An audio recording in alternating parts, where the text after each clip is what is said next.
Hey guys, so I want to talk to you about tubeless tires, specifically getting pinch flats on tubeless tires.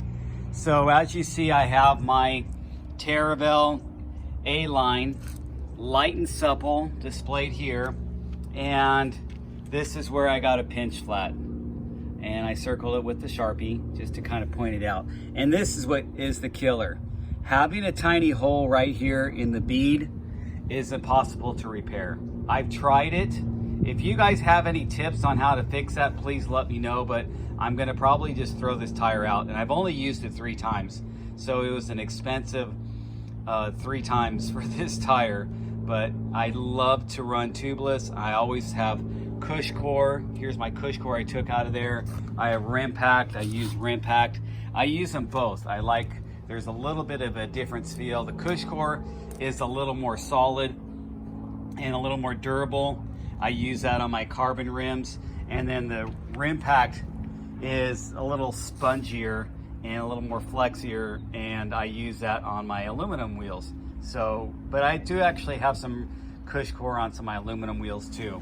But I like to run tubeless with sealant and a tire insert because that's my compression dampening for my hardtails. That's all I ride is hardtails.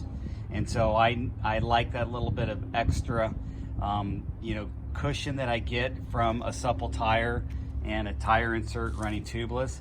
I do not run tubes anymore. Once I converted to tubeless, I gave up on tubes. I just don't like the feel. This tire could be reused with a tube. If it was just this hole on the top here, you could boot it from the inside, and I've done that before. This hole actually doesn't even go all the way through, but it's kind of cut and it's thin right there. It looks like the rock probably kind of cut that right there, but at the same time it pinched it down and punctured right at the bead. And so that's what's been happening to my tires. As you know, I've been going through this long session of getting multiple flats, and I'm running a little more pressure. And with these thin wall tires, even the added pressure is still pretty good because they're still really flexible and give you a supple feel. But if you get a little bit low pressure, you are going to be prone to pinch flatting your tire.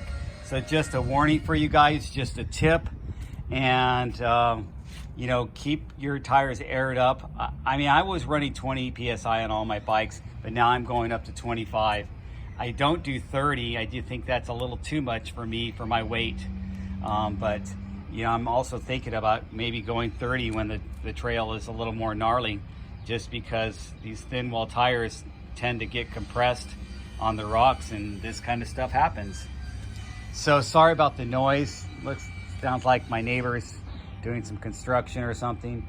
But anyway, just an update about pinch flats on tubeless tire setups and what you guys think. Are you only running tubeless like I am, or do you actually run tubes too? Because I gave up on tubes a while back. I carry one in my pack in case of emergency, but I actually carry a little bottle of sealant and try to always seal my tire and use a bacon strip to plug the hole if I can, instead of using a tube. That's how much I dislike tubes. It just, to me, it ruins the feel of a tire that you get by running tubeless. And especially I like having tire inserts, and I use rim packed and cush core in my tires to add to that compression dampening and add a little protection, but also add to the feel of the tire. And I couldn't do that with tubes, obviously.